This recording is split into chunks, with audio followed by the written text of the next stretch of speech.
you playing Bluedot Festival?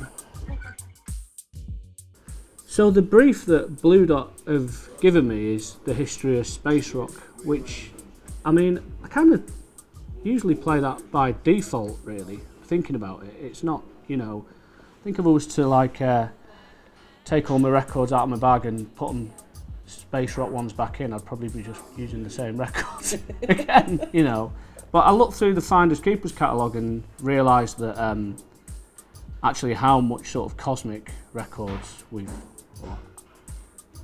got on the label, and especially in recent years with stuff like the Moomins, which there's an amazing episode of the where the comet comes and endangers Moomin Valley, and then also this artist called Bruno Spoeri from Zurich did this incredible record called The Sound of UFOs. So I asked Luke Bainbridge whether I could incorporate these things into the program, really, because it was kind of like a bit of an alternative take on the whole sci-fi aesthetic.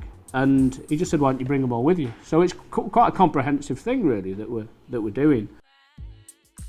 I've got really fond memories of visiting Jodrell Bank car park on regular intervals as a kid, because you didn't actually have to go inside the exhibition centre in order to look at the giant telescope, and that fitted in quite nicely with my dad's financial modus operandi.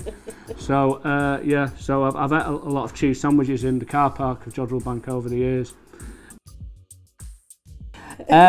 The acts at Bluedot Festival I'm most excited to see, without being biased, is my wife Jane Weaver, who I think this is possibly, given that the concept of her new record is modern cosmology, or the metaphysics of new cosmology, or which is kind of like new age, I guess, in a way, through a different sort of prism.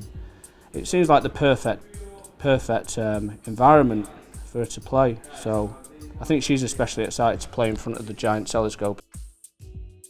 One band that really suits Jodrell Bank as a backdrop is obviously the Radiophonic Workshop, because it's like, you know, it's sort of like got its 60s history and all that old machinery, and it kind of like the Radiophonic Workshop, from pictures that you saw of the huge tape machines and ferrographs or Revoxes or whatever they use, that kind of like, that's what Jodrell Bank used to look like when I was a kid. With what technology can do now, you question whether or not it's relevant for there to actually be a workshop of radiophonics. But listening to the new music that they're doing, and hopefully that they'll be playing that at Bluedot Festival, I think that's got to be something to behold, really. But obviously Delia Derbyshire's got her own dedicated day at the festival, so that's you know, what's not to like.